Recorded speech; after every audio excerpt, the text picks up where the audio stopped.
A body in absolute decay. You might think you know Henry VIII, the notorious monarch with 6 wives, the founder of the Church of England. But prepare yourself for a truth so disturbing, so grotesquely horrifying, that it makes the most twisted horror stories seem like bedtime tales. This wasn't merely a king who grew fat with power. This was a man whose own body became his prison, whose flesh rotted away while he still drew breath, whose very existence became a walking nightmare that terrorized everyone around him. By the final years of his reign, Henry had transformed into something barely human. His waist had expanded to a monstrous 54 inches, larger than most people's entire height. At nearly 400 pounds in an era when the average man weighed perhaps 140, he wasn't simply obese, he had become a grotesque monument to excess. But the weight was only the beginning of his physical horror story. Henry's legs were encased in ulcers that never healed, massive festering wounds that oozed pus and rotted flesh continuously. The stench was so overwhelming that courtiers would hold perfumed handkerchiefs to their faces when forced to approach their sovereign. Historical accounts describe the putrid smell as being detectable from several rooms away, announcing the king's arrival like some hellish herald. Servants actually drew straws to determine who would have the misfortune of helping dress him, treating proximity to their monarch as a form of punishment. The transformation had its roots in a catastrophic jousting accident in 1536 that nearly killed him. Henry was unconscious for 2 full hours. In medieval terms, he was essentially dead. Modern medical experts believe this traumatic brain injury triggered massive personality changes, explaining his metamorphosis from a relatively normal young king into the paranoid, rage-filled monster of his later years. The accident likely caused Cushing's syndrome, which would explain his dramatic weight gain, violent mood swings, and those horrific leg ulcers that refused to heal. But perhaps most shocking of all was the king's complete loss of bodily control. The man who claimed divine right to rule England couldn't even control his own bowel movements.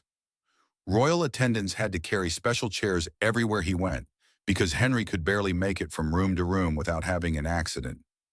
This was the same tyrant who executed people for merely looking at him the wrong way, a walking disaster who had become a prisoner of his own decaying flesh.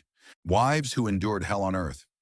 Everyone knows Henry VIII had 6 wives and executed 2 of them, but the reality of what these women endured transcends simple historical facts and enters the realm of psychological torture that would make modern serial killers envious. Henry didn't just dispose of inconvenient wives, he orchestrated elaborate campaigns of mental torment that broke his victims long before the executioner's axe fell. Take Anne Boleyn, his second wife and the mother of the future Elizabeth I. Before her execution, Henry didn't simply decide to kill her. He orchestrated an elaborate frame-up that would have impressed the most devious criminal masterminds.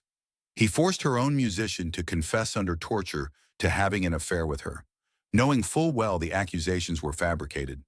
But here's where Henry's cruelty reached truly sadistic depths. He made Anne watch as 5 men, including her own brother George, were executed for allegedly sleeping with her. She had to stand there, knowing she was next, watching innocent people die because of her husband's paranoid fantasies. The psychological trauma of witnessing these murders while knowing her own death was imminent represents a level of mental torture that defies comprehension.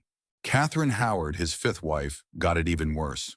She was barely a teenager when Henry married her, and when he discovered her past relationships that occurred when she was just a child being sexually abused by older men, he didn't just execute her. He passed a law making it treason for anyone to marry the king without revealing their complete sexual history. Henry was so petty, so vindictive, that he literally changed the legal system of an entire nation because his teenage wife wasn't a virgin. The psychological games Henry played with his wives were perhaps more cruel than the executions themselves. He would shower them with gifts and affection one day, then completely ignore them or openly threaten them the next. Catherine of Aragon, his first wife, spent her final years essentially under house arrest, forbidden from seeing her daughter Mary, while Henry spread vicious rumors that she was mentally ill. She died alone, possibly poisoned, writing pathetic letters to Henry that he never bothered to read.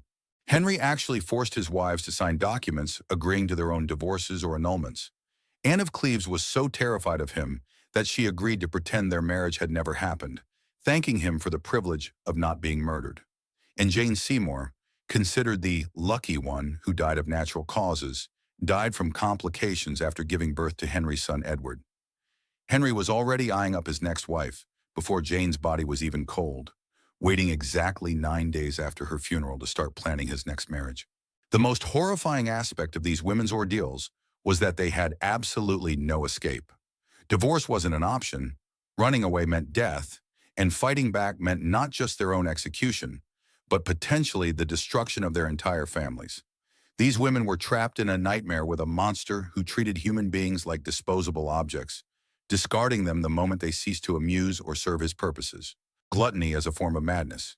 If you think competitive eating today is extreme, Henry VIII's daily consumption would have made him a medieval legend of gluttony. This man didn't just eat like a king, he ate like someone trying to single-handedly consume the resources of an entire kingdom. Henry consumed roughly 5,000 calories per day, more than double what an active adult male should eat, and this during a period when he could barely walk due to his diseased legs. A typical meal for Henry was a grotesque spectacle that resembled a scene from Dante's Inferno. He would consume an entire roasted pig, multiple whole chickens, several types of fish, mountains of bread, and enough wine to float a small boat. His kitchen staff prepared over 800 different dishes every single day just for his household, with Henry personally sampling dozens of them. The royal kitchens employed over 200 people working around the clock to satisfy his insatiable appetite, creating what was essentially a factory of gluttony. But where Henry's eating habits truly entered the realm of madness was in his bizarre beliefs about food's magical properties. He was convinced that eating swan would make him more graceful, consuming large amounts of deer would improve his hunting abilities, and that oysters would enhance his sexual performance with his wives. He would gorge himself on these specific foods in massive quantities, like some kind of medieval superfood obsession, completely divorced from reality or medical science. The ritualistic nature of Henry's eating was perhaps even more disturbing than the quantity. Every single piece of food that entered the king's mouth was first tasted by multiple servants to check for poison. But Henry's paranoia reached such extreme levels that he required his food tasters to wait 30 minutes after eating before he would touch anything, just to ensure they didn't drop dead from delayed-acting poison. This turned every meal into a 4-hour theatrical performance of fear and excess. Henry's meals became public spectacles where he would eat in front of hundreds of courtiers, slowly working his way through enough food to feed a small village, while everyone pretended this was perfectly normal royal behavior. The king also banned certain foods from his court, not because they were unhealthy, but because he considered them beneath his royal status. Common foods like turnips and barley were literally illegal at his table, even though they would have been infinitely better for his health than the mountains of meat and sugar he consumed daily. The most insane aspect of Henry's gluttony was his complete denial of its consequences. Even as his body was literally falling apart from his diet, he kept eating more and more, convinced that his royal status somehow made him immune to the physical laws that governed ordinary humans. He had transformed eating from a necessity for survival into a form of self-destruction, and he was too deluded by power to recognize the difference. A surveillance state born of madness. Henry VIII's paranoia wasn't just typical royal caution, it was a complete descent into madness that transformed his entire kingdom into a surveillance state that would make modern dictators jealous. By his final years, Henry was so convinced that everyone was plotting against him that he turned royal life into a living nightmare for everyone unfortunate enough to be in his orbit. His sleeping arrangements alone revealed the depth of his psychological deterioration. Henry slept with loaded crossbows next to his bed and kept multiple daggers under his pillow. But that wasn't enough for his fractured mind. He also stationed armed guards inside his bedroom to watch him sleep throughout the night. Imagine being so terrified of assassination that you couldn't even close your eyes without witnesses, couldn't experience a moment of vulnerability without armed men staring at your unconscious form. But Henry's the king, perhaps death. By his last days, Henry was so massive that he couldn't walk. His servants had to carry him everywhere, using a specially designed chair with pulleys and wheels. a medieval crane designed to move what had once been a human being. But here's the most disgusting detail. His leg wounds had become so infected that pieces of rotting flesh would literally fall off his body as they moved him. Servants had to follow behind him with cloths to clean up chunks of decomposing king that dropped onto the palace floors like some horrific trail of breadcrumbs. His death scene was like something out of a horror movie. Henry's body had swollen to such grotesque proportions that his skin was stretched tight and shiny like an overinflated balloon. The smell was so overwhelming that even his doctors, men accustomed to medieval medical horrors, had to leave the room to vomit. When he finally died, nobody wanted to get close enough to officially confirm he was dead. So terrified were they of this rotting husk that had once been their king. But death didn't bring silence or dignity. Henry's body was so bloated with gases from internal decomposition that his coffin had to be specially reinforced. They wrapped his corpse in lead sheets and sealed it in multiple wooden boxes, thinking that would contain the biological disaster he had become. They were catastrophically wrong. During the funeral procession from London to Windsor Castle, something absolutely incredible happened. The coffin literally exploded. The gases from Henry's decomposing body had built up so much pressure that the lead lining burst open and rotting royal remains splattered all over the inside of the hearse. The smell was so horrific that the funeral procession had to stop while servants cleaned up the mess with buckets and rags, scraping their former sovereign off the walls of his own funeral carriage. Here's a detail that will haunt your dreams. Dogs were reportedly seen licking up the remains of Henry VIII that had leaked from his coffin onto the road. The man who had claimed to rule by divine right ended up as dog food on a country highway. This wasn't just poetic justice. It was the fulfillment of a prophecy made years earlier by a Franciscan friar who had predicted that dogs would lick Henry's blood, just as they had licked the blood of the biblical King Ahab. Even his burial became a disaster. They had to dig his grave extra wide to accommodate the massive coffin, but the ground kept collapsing because the soil couldn't support the weight of all that lead and rotting flesh. It took multiple attempts just to get the king's remains into the ground and keep them there. The chaos didn't end there. For years afterward, people reported strange noises and terrible smells coming from Henry's tomb.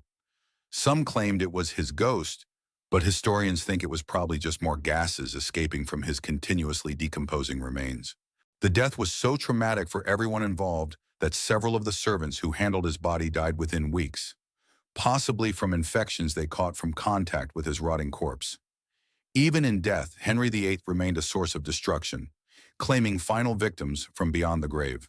This was the real Henry VIII, not the charismatic king of popular imagination, but a walking disaster whose own body betrayed him as dramatically as he betrayed everyone around him. A man so consumed by paranoia and gluttony that he turned one of Europe's most powerful kingdoms into his personal horror show. His legacy isn't just the Church of England or his 6 wives. It's a masterclass in how absolute power can transform a human being into something genuinely monstrous, a cautionary tale written in blood, pus, and the stench of his own decay.